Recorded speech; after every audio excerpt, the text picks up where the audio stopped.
the mind, and the heart, and regaining the view of the heart.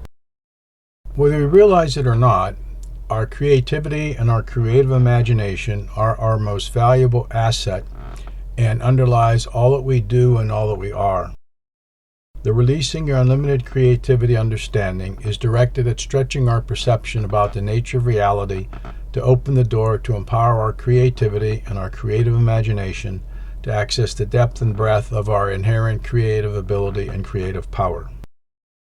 The journey of exploration into our creativity revealed, if we synthesize and study the information that is available about creation and the creative process of creation, creativity, and the human role in the creative process that we experience every day as human beings, we will come to find there are two views or perspectives from which to experience creation.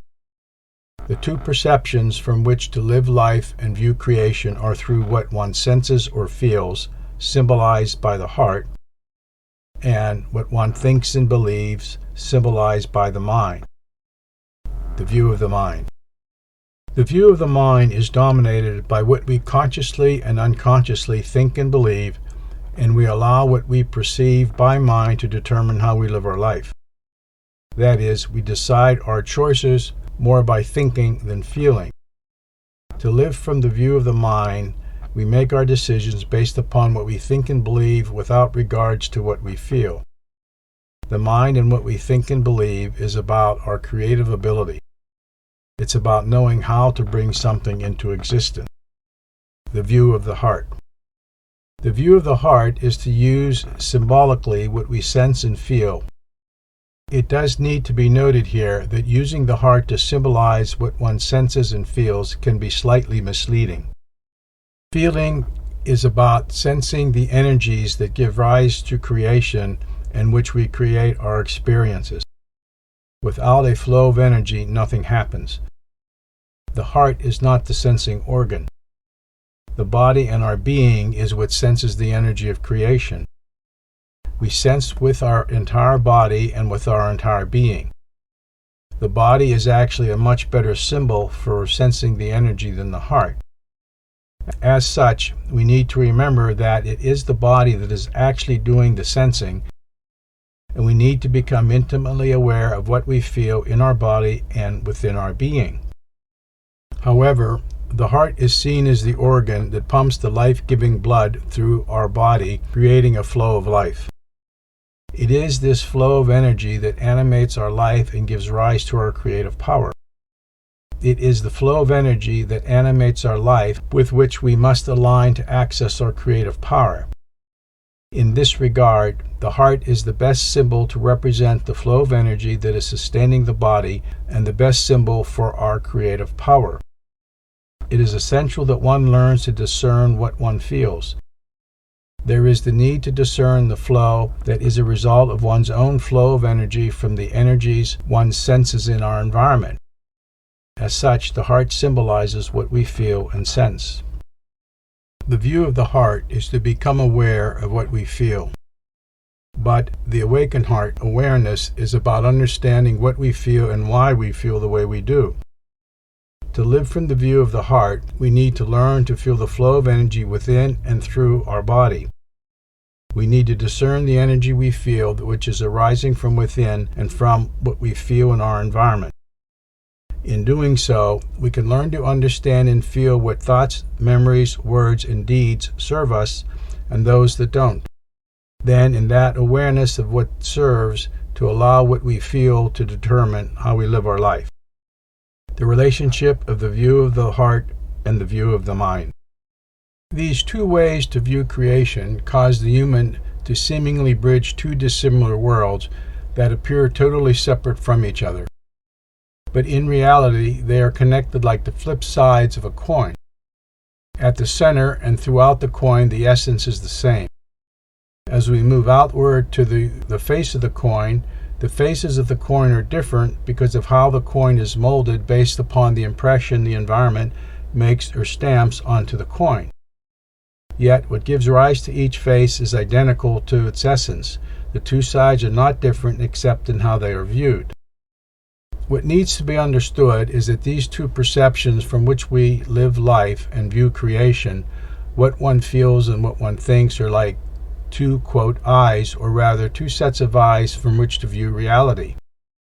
Each view is valid, but each focuses on a different aspect of the creative process. We have been taught to merge these two views with never really understanding either view and exactly what one does and does not see with each, and what each does or does not provide. It is necessary to be able to distinguish between and discern these two views of creation. The problem is similar to the way we see with our eyes, and a simple exercise can demonstrate the problem. The exercise is to take one hand and hold the index finger and middle fingers up in the front of your eyes, giving the characteristic V shape to the two fingers. Now cover one eye and look and see how many fingers you see. The answer is, of course, 2.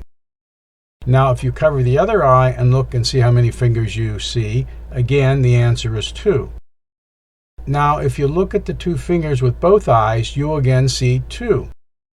But if you allow your eyes to defocus, you will see 4 fingers. Whether we realize it or not, we are actually always seeing 4 fingers as in this exercise. We are seeing 2 fingers with our right eye and 2 fingers with our left eye. We then superimpose those 2 views to see only 2 fingers. We think we are only seeing 2 fingers because the right eye and the left eye are focused on the same fingers, and we blend the 2 views into one view.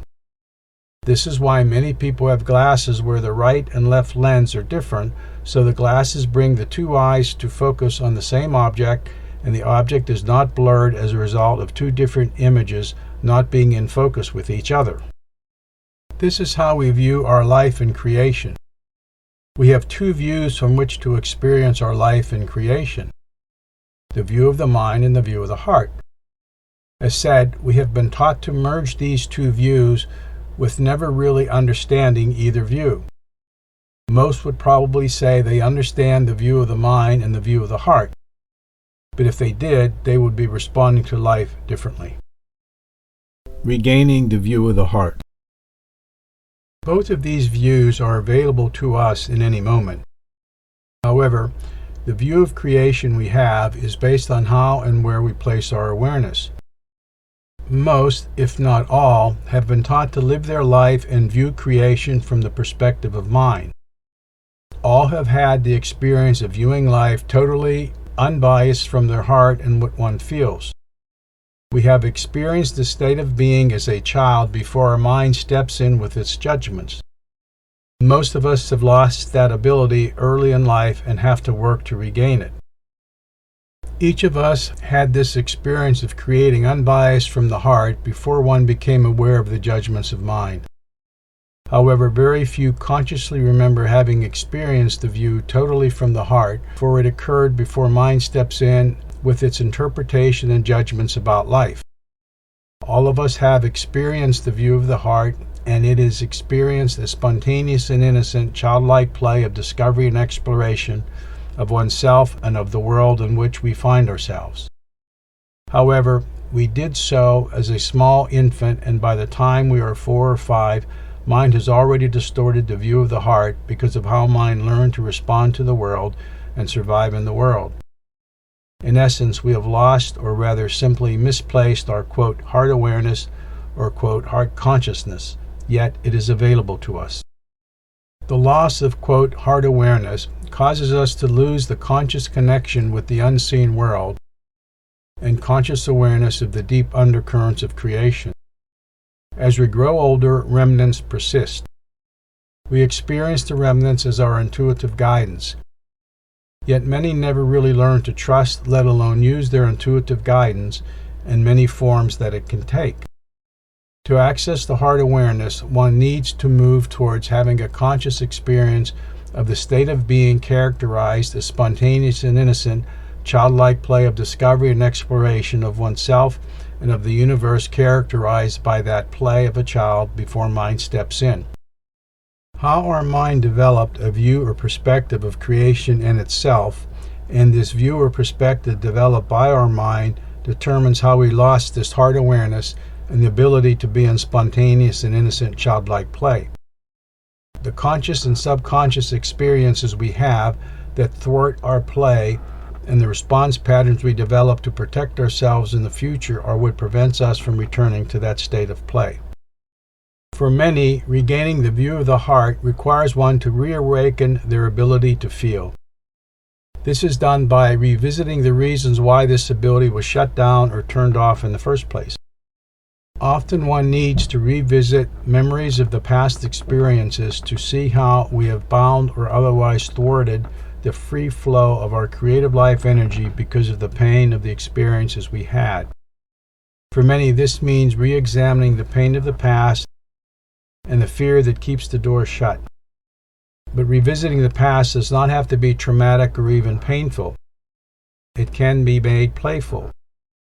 There are ways to make any journey into the past faster, easier, and gentler than one would think, and the key is our own intuitive guidance. The Releasing Unlimited Creativity technology is designed to help reopen the door to the alternative to mind and its view. It is designed to access the wisdom of both the heart and the mind available to us for any creative endeavor we wish to undertake. It then seeks to marry these two views of experience and creation using the wisdom of each to enhance our creative ability and creative power.